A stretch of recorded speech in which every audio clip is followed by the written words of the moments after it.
विदेशों में हर एक से सबसे अव्वल अपना नाम कमा रहा है।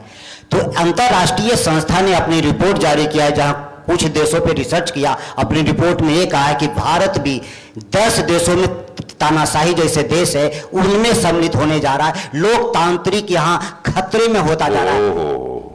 आप विदेश को तो आप हंसी खिली में उड़ा देते हैं, जहां विदेशी लोग जब भारत के बारे में ये कह रहे हैं तो आप क्या कहेंगे इसके ऊपर? मैं इसलिए कहना चाहता हूं, ये यहां पर डेमोक्रेसी न होती तो आप प्रश्न ही न पूछ पाते। सर, प्रश्न आप पूछें, डेमोक्रेसी में पूछ सकते हैं।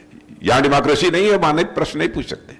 सर, डेमोक्रेसी की बात करण सिंह उच्चारदा जोधपुर कैंडिडेट हैं, उनका ये कहना है कि 2029 में जो चुनाव होंगे वो पाकिस्तान की तरह इंडिया में चुनाव होंगे, और पाकिस्तान का इलेक्शन कमीशन जो कहता है कि मैंने जानबूझ के 70 सीटें हरवा दी, हिंदुस्तान में भी 2029 में ऐसा होगा। जाना जी, हमारी पाकिस्तान से तुलना मत करिए।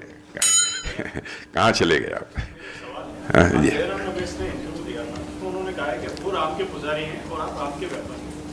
ओह अच्छा है, इसीलिए दर्शन करने नहीं गए। कौन पुजारी कितना है तो आप तो जानते ही हैं। निमंत्रण तो गया था सबको, जिसकी श्रद्धा होगी, जिसकी आस्था होगी वो तो वहां जाएगा ही। लेकिन वो भी राम के भक्त रहें, अच्छा है। मैं चाहता हूं सारे लोगों की भक्ति होनी चाहिए।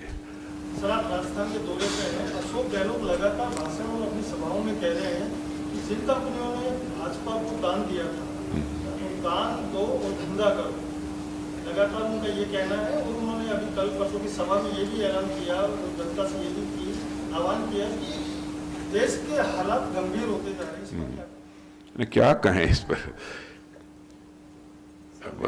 बेचारे, अब वो सब सारे लोग खुद ही संकट में हो, क्या कहेंगे?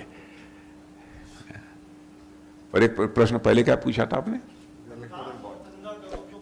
इलेक्ट्रल, अच्छा, मैंने इलेक्ट्रल बॉन्ड केवल हम ही को मिला है, उनको नहीं मिला है।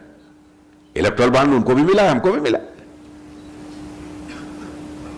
मेरा एक सवाल सर ये था कि राजस्थान में कांग्रेस के जो अध्यक्ष हैं गोविंद सिंह डोटासरा, उन्होंने ये कहा कि ये पर्ची की सरकार है, भजनलाल जी की सरकार के लिए पर्ची की सरकार है। और दूसरा उन्होंने कहा कि मैं आरएसएस को बिल में दमखम की सरकार है यहाँ राजस्थान की,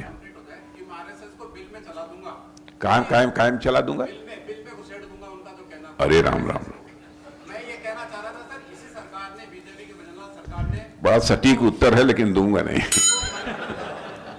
सर मंत्रियों वाला बंगला दिया है। कौन कहां घुसा देगा वो? सर उनको मंत्रियों वाला बंगला मिला है। सर मेरा मुद्दा ये था कि उनको इस सरकार ने मंत्रियों वाला बंगला दिया है, जो कि एलिजिबल नहीं है। वो अस्पताल मार्ग पे 8 नंबर का, बीजेपी की सरकार ने। मिली भगत है क्या सर? क्या? ना जी, इनसे प्रश्नों का उत्तर नहीं देना चाहिए।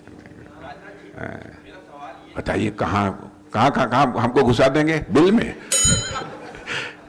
राजनाथ जी, सवाल ये था कि बीजेपी 400 पार का नारा दे रही है। जी जी। और नॉर्थ बेल्ट में बीजेपी पूरी तरह से पीक पे है अभी पिछले चुनाव में। किसमें? काहे पर? बीजेपी नॉर्थ बेल्ट जो है जी ना जी उसमें काफी पीक पे है। जी। तो ये जो 400 सीटें लाई गई, ये किन स्टेट्स में लग रही है आपको?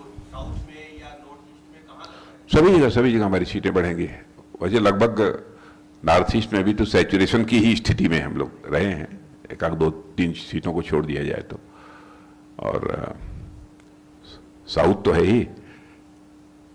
अब साउथ में, कर्नाटक में वैसे भी 25-26 सीट पहले भी जीत चुके हैं 28 में, और तमिलनाडु में भी जीतेंगे। सर कांग्रेस का घोषणा पत्र आ गया, आपका घोषणा पत्र नहीं आया, मतलब सब दे चुके हैं आप या कुछ? नहीं, तैयारी हो रही है। वो घोषणा पत्र नहीं, अब संकल्प पत्र है। संकल्प पत्र है राजस्थान में एजेंसीज के एक्शन देखने को मिल सकते हैं जी। मंत्री जो है यहाँ पे कहते हैं, राजस्थान के जो मंत्री वो कहते हैं कि पूर्व मुख्यमंत्री और पीसीसी चीफ में भी एक्शन देखने को मिलेगा। दिल्ली सीएम अरविंद केजरीवाल देखिए, यह अनावश्यक देश की जनता की आंखों में धूल झोंकने की कोशिश की जा रही है। मैं कहता हूं कि मान लिया एजेंसी अपना काम करती हैं, मैंने कहीं पर कोई उनके ऊपर दबाव नहीं है, अथवा कहीं यह नहीं कहा जाता एजेंसी को कि यह काम करो वह करो। सरकार की तरफ से कहीं पर कोई दबाव नहीं है। ये दूसरी चीज, यदि कोई गलत काम करता है, चाहे कोई एजेंसी हो, चाहे तो कोई ऑर्गेनाइजेशन हो, यदि कोई गलत काम करता है तो अदालत तो बैठी है ना, अदालत के पास जाइए। वो लोग भी अदालत के पास गए थे, तो अदालत में ही उनको राहत नहीं मिली, तो उसके लिए हम कैसे गुनहगार हैं? अपनी गलती को अनावश्यक हमारे ऊपर चस्पा करने की कोशिश क्यों करते हैं? ऐसी आंख मिचौनी नहीं होनी चाहिए। पुरानी सरकार की फाइलों पर ध्यान दिया जा रहा है, पुरानी सरकार की फाइलें उन पर ध्यान दिया जा रहा है। मैंने हम लोग केवल देश को आगे ले जाने पर ध्यान केंद्रित किए हुए हैं।